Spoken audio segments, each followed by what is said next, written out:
আসসালামু আলাইকুম। মুক্তিযুদ্ধের প্রজন্মর পূর্ণাঙ্গ কমিটি ঘোষণা, জানবো তার বিস্তারিত খবর। তবে আপনি যদি যুদ্ধের জীবন চ্যানেলে নতুন থাকেন, চ্যানেলটি অবশ্যই সাবস্ক্রাইব করবেন, পাশেই থাকবেন। মুক্তিযুদ্ধ বিষয়ক মন্ত্রণালয়ের প্রতিমন্ত্রী ইশরাক হোসেনকে সভাপতি এবং ডক্টর KMI মন্টিকে সাধারণ সম্পাদক করে বাংলাদেশ জাতীয়তাবাদী মুক্তিযুদ্ধের প্রজন্ম এর 151 সদস্যের পূর্ণাঙ্গ কেন্দ্রীয় কমিটি ঘোষণা করা হয়েছে। বাংলাদেশ জাতীয়তাবাদী মুক্তিযোদ্ধা দলের কেন্দ্রীয় কমিটির সভাপতি ইশতিয়াক আজিজ উলফাত স্বাক্ষরিত এক প্রেস বিজ্ঞপ্তিতে এ তথ্য জানানো হয়।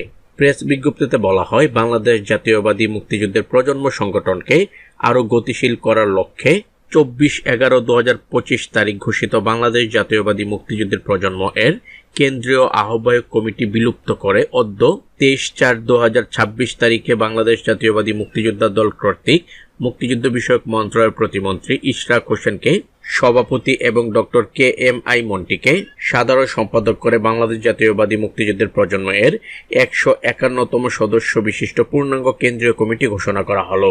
উক্ত কমিটির সিনিয়র সহ সভাপতি হয়েছেন জাহিদুল হক শামীম। এছাড়াও আরও 20 জনকে সহ সভাপতির দায়িত্ব দেওয়া হয়েছে। সাধারণ সম্পাদক ডক্টর KMI মন্টির সঙ্গে যুগ্ম সাধারণ সম্পাদক হয়েছেন আব্দুল্লাহ আল মামুন। এছাড়াও সহ সাধারণ সম্পাদক পদে রয়েছে 13 জন। তো আজ এ পর্যন্তই, দেখা হবে অন্য এক নতুন ভিডিওতে। ততক্ষণ পর্যন্ত সবাই ভালো থাকবেন, সুস্থ থাকবেন। আল্লাহ হাফেজ।